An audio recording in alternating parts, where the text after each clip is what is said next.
लंबे समय से होते हैं, क्योंकि जदयू के कई नेता, कई सांसद, कई विधायक हम लोगों के ही संपर्क में, और जिस तरीके से मुख्यमंत्री के नेतृत्व में एक अविश्वास जनता दल यूनाइटेड के भीतर ही उत्पन्न होता था, और उनके राष्ट्रीय अध्यक्ष ललन जी को लेकर जिस तरीके से उन्हीं के नेताओं में एक असंतोष की भावना है, धीरे धीरे ये सतह पर चीज़ें अभी हम लोग तो भाई लंबे समय से जानते हैं और हम लोग को बोल भी रहे हैं मौसम। आज इस बात को पुनः मैं विश्वास के साथ कहता हूं कि वो दिन एक बड़ी ट्रेंड देखने को मिले। देखिए, कोई भी पार्टी का अस्तित्व तभी रहता है जब उस पार्टी का भविष्य नेताओं को सामने दिखाई। आप मुझे बताइए, जनता दल यूनाइटेड का भविष्य क्या है? और उसके बाद एक ऐसी पार्टी जिसके नेता ने बार बार पाला बदलने का काम किया हो, ऐसे में उन नेताओं को इसका खामियाजा भुगतना पड़ा है।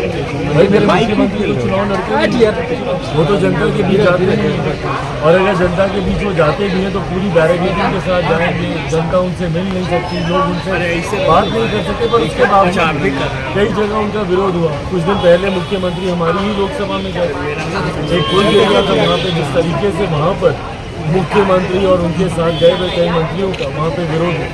तो ऐसे में जो लोग जनता के बीच जाते हैं, उनको मुख्यमंत्री की गलत नीति और गलत कार्यशैलियों का उनको खामियाजा भुगतना पड़ता है। और यही कारण है कि उनके नेताओं के बीच में एक असंतोष की भावना उत्पन्न होती जा रही है, और कई नेताओं में वर्चस्व की लड़ाई भी बन गई है, मैं तुमसे आगे, मैं तुमसे आगे। ऐसे में धीरे धीरे आप देखिएगा, जनता दल यूनाइटेड खंड खंड में आने वाले दिनों में ये पार्टी बटेगी, और पार्टी का अस्तित्व अब इसके बाद मुझे नहीं लगता कि कोई संभालने वाला होगा। चिराग जी, बिहार में महिलाएं सुरक्षित नहीं है, हाजीपुर की घटना है। एनडीए में रहते हुए अपने मनोज झा का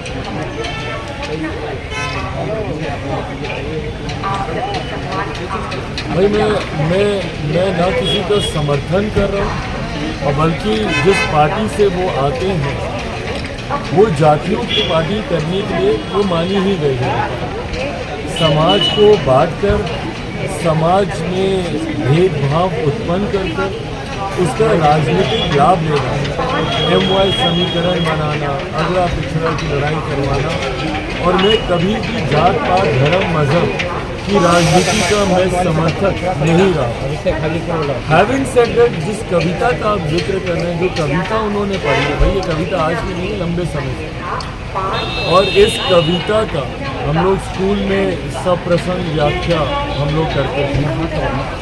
जिस भी व्यक्ति ने इस कविता को जाना होगा या पढ़ा होगा, ये जिस परिप्रेक्ष्य में ये कविता लिखी गई वो किसी जाति को लेकर कम से कम ये कविता नहीं लिखी। और अगर आप सुनेंगे, इसमें भी मनोज जी ने भी बोलते वक्त इस बात को कहा है, अपने ही वक्तव्य में उन्होंने इस बात को कहा है कि मैं भी उन्हीं में से था, मैं भी था।